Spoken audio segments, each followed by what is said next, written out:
C'est une île complètement isolée du reste du monde depuis le 19 mars.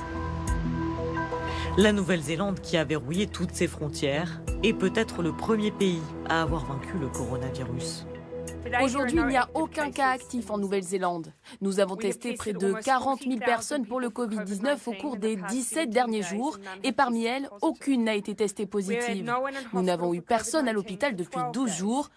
Nous sommes convaincus que nous avons éliminé la transmission du virus en Nouvelle-Zélande. Pour l'instant, le travail n'est pas fini, mais il ne faut pas nier qu'il s'agit d'une étape majeure. En effet, le directeur général de l'Organisation mondiale de la santé adresse une mise en garde. Bien que la situation en Europe s'améliore, elle s'aggrave à l'échelle mondiale.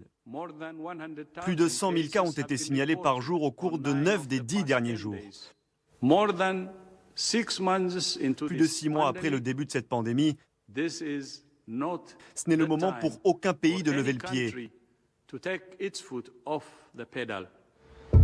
Le seuil des 400 000 morts a été franchi dimanche dans le monde. On compte désormais plus de 7 millions de cas confirmés. Selon l'OMS, la plupart des nouveaux cas ont été enregistrés en Asie du Sud et sur le continent américain. En Amérique latine, la situation est alarmante, mais certains pays comme le Brésil lèvent le pied. À Rio de Janeiro, le gouverneur a assoupli les restrictions. Les célèbres plages de la ville ont rouvert aux baigneurs et aux surfeurs. Les joggeurs et les marcheurs, eux, envahissent de nouveau la promenade. Depuis le début, je pense que la ville n'aurait jamais dû être confinée. Pourtant, au Brésil, troisième pays le plus endeuillé de la planète, les cas de coronavirus continuent d'augmenter. Ça ne peut pas être une ouverture rapide. Ça doit être lent, car le virus est extrêmement dangereux. Les gens doivent être conscients qu'ils doivent porter un masque. Je pense que c'est absurde. Tous les pays montrent ce qui se passe. Et le Brésil veut cacher des choses.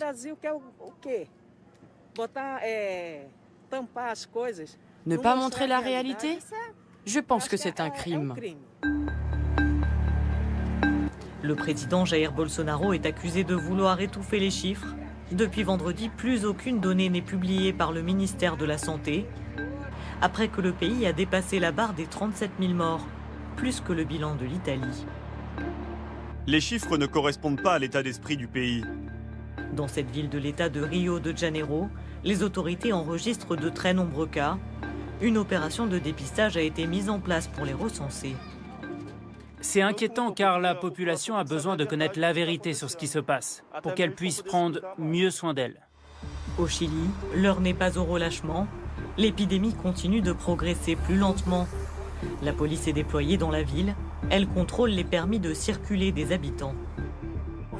Nous supervisons le cœur du centre-ville de Santiago, la capitale du Chili, parce que les gens ont été négligents. Ils ont été irresponsables et nous avons eu 11 semaines de quarantaine et plus de 2000 morts. C'est ici que se concentre le plus grand nombre de contaminations du pays. Les gens sortent trop de manière générale,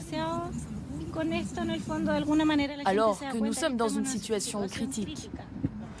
Cet homme a attiré l'attention des policiers. Il vient d'être mis à l'écart. Il a passé le test il y a quelques jours. Il était positif. Il est maintenant dans la phase où il effectue une quarantaine obligatoire jusqu'au 10 juin. Le confinement a du mal à être respecté. La mesure n'a permis de réduire que 30% des déplacements des 7 millions d'habitants de la ville.